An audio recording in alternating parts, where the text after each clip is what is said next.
What if every volcano erupted at once? Subscribe before it happens. They said it was impossible, that the Earth could never lose control of its own fire. They said volcanoes were scattered, independent, chaotic, unpredictable. But on that morning, every seismograph on the planet began to sing in unison. Before you read what happened next, do yourself a favor. Subscribe now, because if the world ever starts shaking like that again, it might already be too late. The tremor heard around the world. First, it was just a vibration. In Reykjavik, coffee cups rattled. In Tokyo, alarms screamed. In San Francisco, car alarms went off in perfect rhythm. All across the planet, from the frozen ridges of Kamchatka to the deserts of Chile, instruments began to spike at the exact same time. Not minutes apart, not seconds, milliseconds. It was as if the Earth's heart had skipped a beat. NASA's Deep Earth Observatory picked it up first, an underground frequency, low and steady, pulsing from the core like a drumbeat. "It's like the planet is talking," whispered Dr. Lena Marquez, the lead volcanologist. "Or warning us," replied her assistant, staring at the red graphs multiplying across the screen. Within an hour, every major volcano monitoring station was sending out alerts. Within 3 hours, governments declared emergencies. And by the 6th hour, the first eruption began. Fire awakens. It started in Iceland, as it often does. Brarbunga split open like a wound, hurling molten rock half a kilometer into the sky. But before anyone could react, Etna in Italy erupted. Then Vesuvius, Sakarajima, Krakatoa, Mount St. Helens, and Popocatépetl in Mexico. One after another, like dominoes falling across continents. From space, Earth looked alive. Veins of lava glowing red through the cracks of night. Astronauts aboard the ISS watched in horror. One of them, Commander Zhou, managed to record the last transmission before the static consumed the signal. "The whole planet is breathing fire. It's like it's trying to start over. The ring of fire burns." The Pacific Ring of Fire, that massive circle of tectonic rage, had always been the planet's most dangerous region. But no one ever thought it could ignite all at once. In Indonesia, the sky turned crimson. In the Philippines, entire cities disappeared beneath walls of molten rock. The oceans hissed as lava poured in, creating towering clouds of steam and acid rain. Coastal satellites showed something new forming, massive chains of new islands rising from the sea as if Earth itself was rebuilding its continents. Then came the lightning, billions of volts crackling through volcanic ash, illuminating the world like strobe lights at the end of time. The instant winter. The sun vanished on day 3. Ash particles filled the atmosphere, scattering light into an eerie twilight that never lifted. Temperatures plummeted by 20 degrees Celsius in a single week. In Moscow, snow fell black. In New York, the Statue of Liberty disappeared beneath ash drifts. In Sydney, the Great Barrier Reef boiled away under acid rain. Governments collapsed under chaos. Power grids failed. Satellites began to die from dust interference. The internet flickered, then went silent. But one signal stayed alive.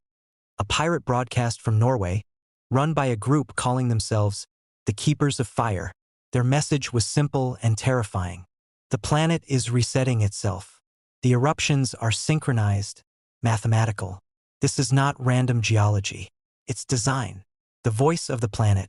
Dr. Marquez survived the initial wave of eruptions. Trapped in a bunker beneath what used to be London, she continued to monitor seismic activity. And then, one day, her instruments picked up something new. A repeating pattern hidden within the tremors. A code. The frequency was too regular, too deliberate to be natural. She played it through a speaker, converting seismic waves into sound. What emerged was a deep, rhythmic hum, almost like a heartbeat. And beneath it, faintly, another pattern, almost like speech.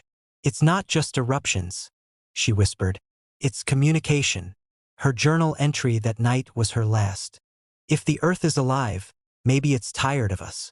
The fall of cities. No one knows how many people died in the first month. Some estimates say 3 billion. Others say more. Volcanic winters are cruel, not fire, but cold. Crops failed worldwide. The oceans turned acidic.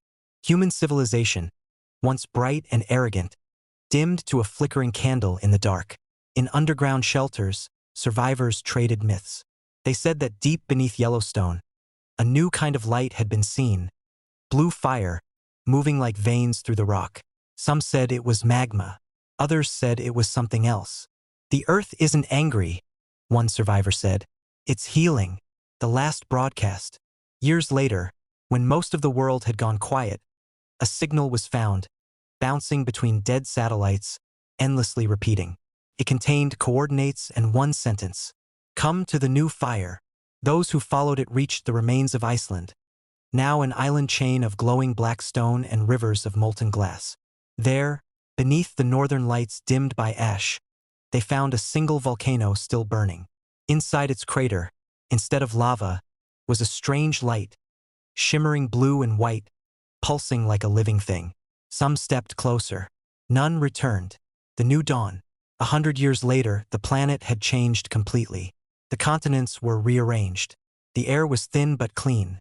Humanity had dwindled to scattered tribes, but they were alive. The sky was still tinted red, and the ground still warm in places, but nature had begun to bloom again. New species, strange hybrids of plants and minerals, grew in the cracks of cooled lava. The descendants of survivors called themselves the Children of Ash.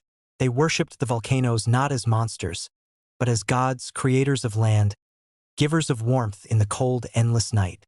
They built homes in old lava tubes, lit fires in honor of the great eruption, and told stories of the old world, the one that had died screaming beneath the ash.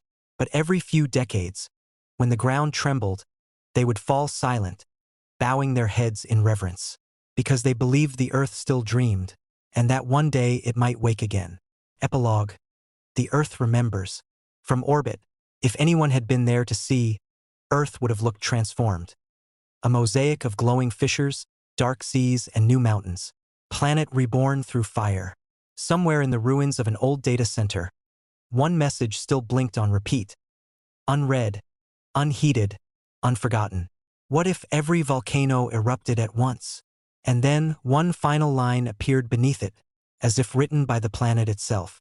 Subscribe before it happens again.